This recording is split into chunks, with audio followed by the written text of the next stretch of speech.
Praktik lapangan keperawatan gawat darurat merupakan salah satu mata kuliah yang ada di program studi ilmu keperawatan UGM. Praktik lapangan ini dilaksanakan selama 5 hari. Metode pembelajaran yang diterapkan antara lain diskusi, studi kasus, kuliah pakar, seminar, belajar mandiri, dan juga refleksi. Instalasi gawat darurat adalah suatu unit kerja rumah sakit yang memiliki tim kerja dengan kemampuan khusus dan peralatan yang memberikan pelayanan pada pasien gawat darurat.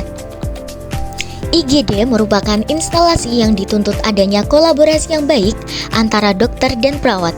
Kondisi tersebut dikarenakan dokter dan perawat merupakan pemberi pelayanan kesehatan pertama yang menangani pasien gawat darurat.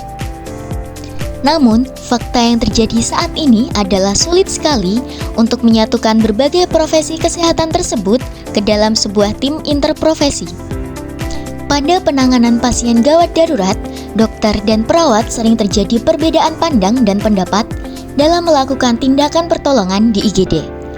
Perawat juga merasa dokter sering kurang memberikan informasi dan instruksi yang kurang lengkap terhadap tindakan yang harus dilakukan.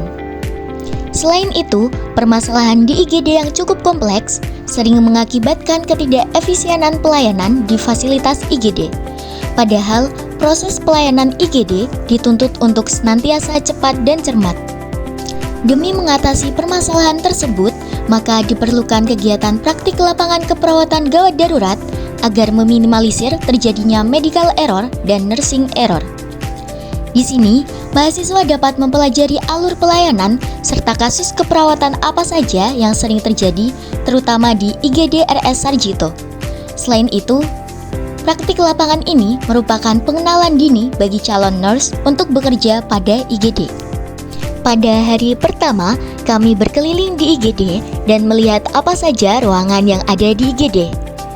Beberapa ruangan yang ada di IGD seperti ruang konsultasi dokter, ruang tindakan minor, ruang isolasi airborne, ruang isolasi imunokompromis, ruang dokter jaga, ruang prehospital, dan lain-lain. IGD Rumah Sakit Sarjito merupakan IGD tipe 1, yaitu sebagai pusat rujukan nasional dan juga pusat pendidikan.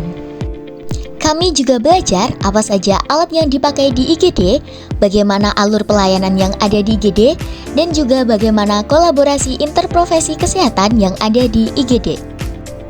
Setelah melihat implementasi kolaborasi interprofesional kesehatan yang ada di IGD, ternyata menghargai dedikasi dan kerjasama antar profesi itu sangat penting dilakukan, karena semua mempunyai peran dan tanggung jawabnya masing-masing. Di sini juga diperlukan menjunjung tinggi nilai kerjasama, komunikasi, dan profesionalisme interprofesi kesehatan. Karena dengan adanya kolaborasi interprofesional yang baik, maka akan tercapai keberhasilan dalam pelayanan kesehatan yang ada di rumah sakit. Di hari berikutnya, kami diberi kasus yang pernah terjadi di IGD dan menyelesaikan kasus tersebut dengan pengkajian, analisis data, menegakkan diagnosa keperawatan, membuat rencana asuhan keperawatan, dan implementasi keperawatan. Kesimpulan yang dapat diambil adalah diperlukan kerjasama yang baik antar tim profesi yang ada di IGD untuk memberikan pelayanan yang terbaik bagi pasien gawat darurat.